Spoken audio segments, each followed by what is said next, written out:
अभी जब मैं गाड़ी में आ रहा था तो गाड़ी में मुझे बताया कि अंडमान निकोबार में मोहन भागवत ने एक बयान दिया। मेरा भाषण का प्लान दूसरा था, मगर जब मैंने उनका बयान सुना तो मैंने अपना पूरा प्लान बदल दिया, भाषण का प्लान। गांधी जी कहते थे कि सत्य सबसे जरूरी चीज है। हमारे धर्म में सत्य को सबसे जरूरी माना जाता है। आपने सुना होगा सत्यम शिवम सुंदरम, सुना है? हमारे धर्म में कहा जाता है सत्यम शिवम सुंदरम।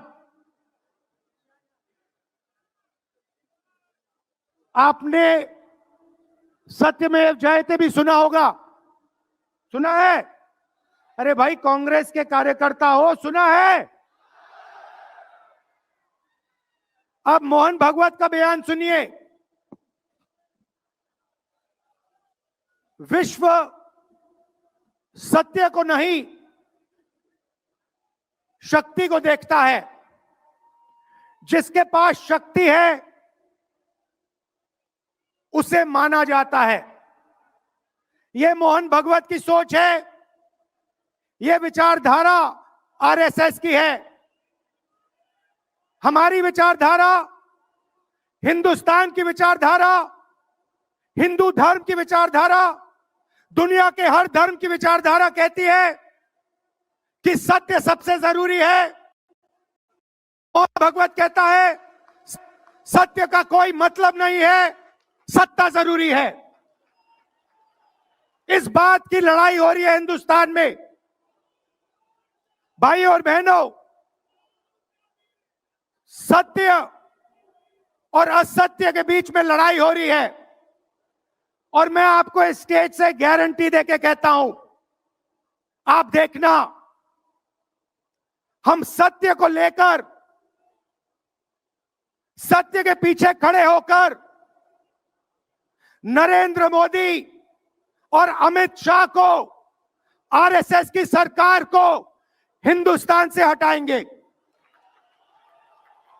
उनके पास सत्ता है, वो वोट चोरी करते हैं। देखिए, आपके सामने पड़ा है, वो वोट चोरी करते हैं। 10,000 रुपए चुनाव के समय, चुनाव हो रहा है, 10,000 रुपए वो देते हैं। उनके इलेक्शन कमिश्नर हैं, जिनके नाम अभी प्रियंका जी ने लिए, मैं भी ले लेता हूं। है ज्ञानेश कुमार, डॉक्टर सुखबीर सिंह सांधू, डॉक्टर विवेक जोशी। याद रखिए, ज्ञानेश कुमार, सुखबीर सिंह सांधू, विवेक जोशी। ये जो सत्य और असत्य की लड़ाई हो रही है, इलेक्शन कमीशन बीजेपी के सरकार के साथ मिलकर काम कर रहा है। और इनको जितनी भी इम्यूनिटी देनी है दे दो। नरेंद्र मोदी जी ने इलेक्शन कमिश्नर्स के लिए कानून बदला, नया कानून लाए, कहा कि इलेक्शन कमिश्नर कुछ भी करे, उन पर एक्शन नहीं लिया जा सकता है, उन पर कार्रवाई नहीं ली जा सकती है। मैं इस स्टेज से आपको कह रहा हूं, कांग्रेस पार्टी आपको कह रही है, आप मत भूलिए, आप हिंदुस्तान के इलेक्शन कमिश्नर हो। आप नरेंद्र मोदी के इलेक्शन कमिश्नर नहीं हो। और हम आपको साफ कह रहे हैं, ये जो कानून बना है, आपकी रक्षा करने के लिए कानून बना है। इस कानून को हम बदलेंगे, रेट्रोएक्टिवली बदलेंगे और आपके खिलाफ एक्शन लेंगे, क्योंकि हम सच्चाई की लड़ाई लड़ रहे हैं और आप असत्य के साथ खड़े हो। भाइयों और बहनों, हरियाणा से यहां लोग आए हैं, हाथ दिखाइए। ये देखिए, हरियाणा से आए हैं। इनके हाथों से चुनाव चोरी किया गया है। ब्राजील की महिला 22 बार हरियाणा की वोटिंग लिस्ट में दिखाई देती है। एक पोलिंग बूथ में एक महिला 200 बार आती है।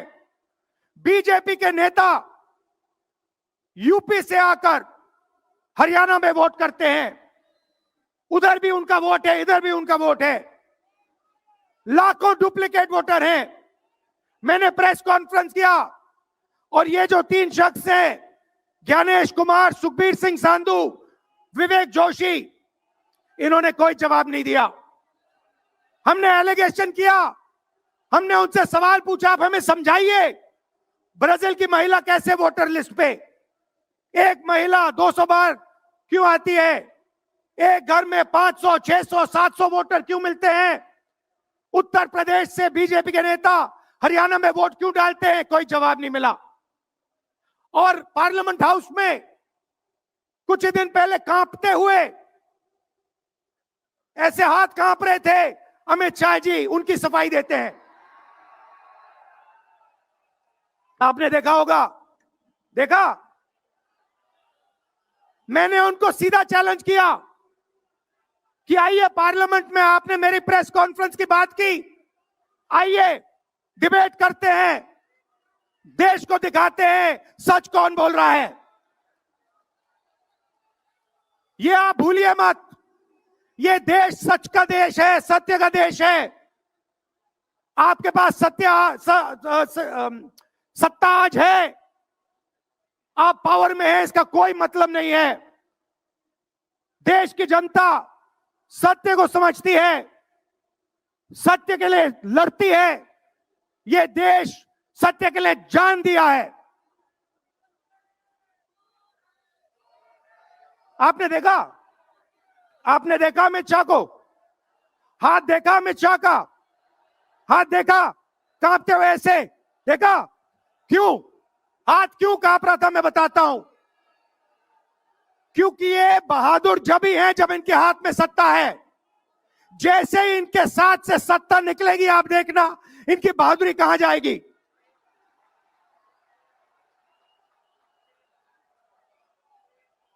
और ये भाइयों और बहनों,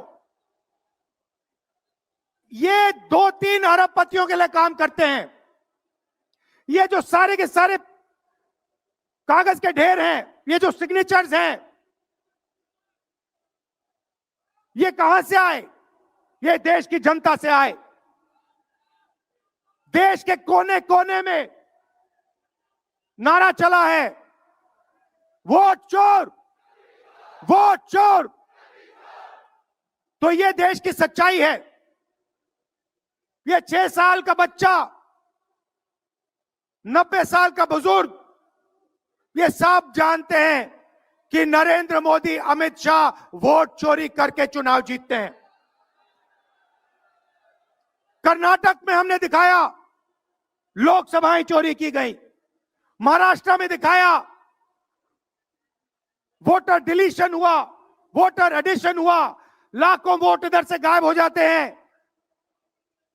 महाराष्ट्र में लाखों वोट ऐड हो जाते हैं। हम इलेक्शन कमीशन से पूछते हैं, कोई जवाब नहीं मिलता।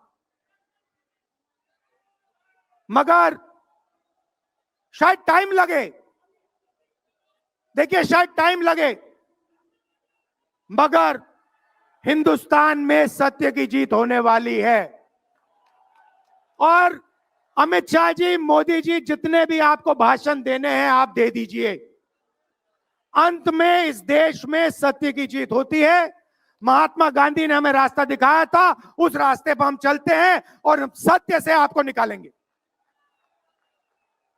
नफरत से नहीं, हिंसा से नहीं, सत्य और अहिंसा के साथ हम नरेंद्र मोदी और अमित शाह को हरा के दिखाएंगे।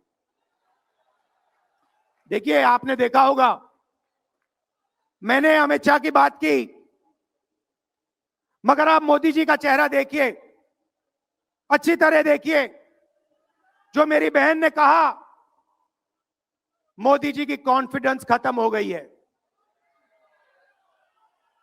आपने देखा, वो भी जानते हैं कि हमारी वोट चोरी पकड़ी गई है और अब बस थोड़ा सा समय बचा है,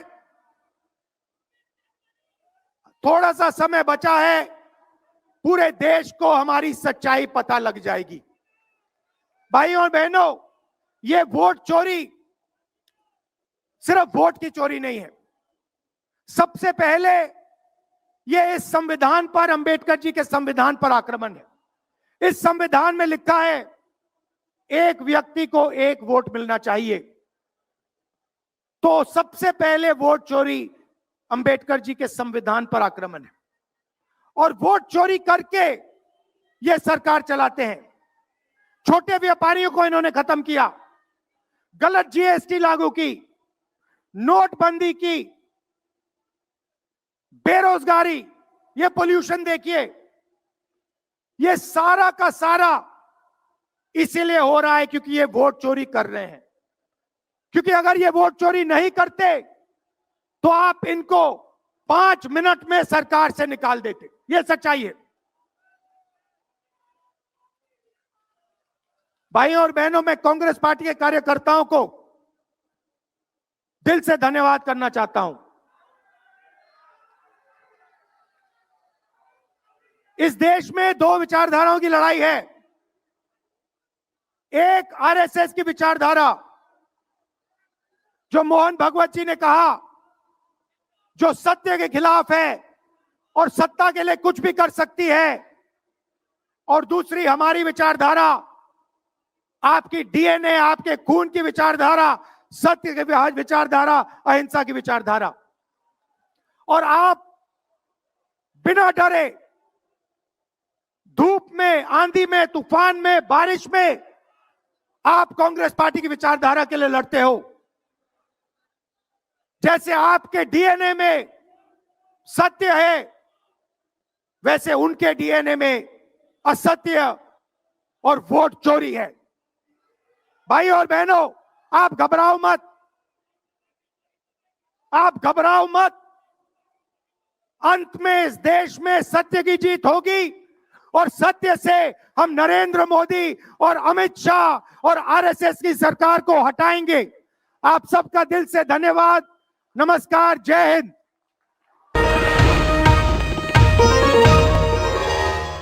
Copyright disclaimer under Section 107 of the Copyright Act 1976. Allowance is made for fair use for purposes such as criticism, comment, news reporting, scholarship, and research.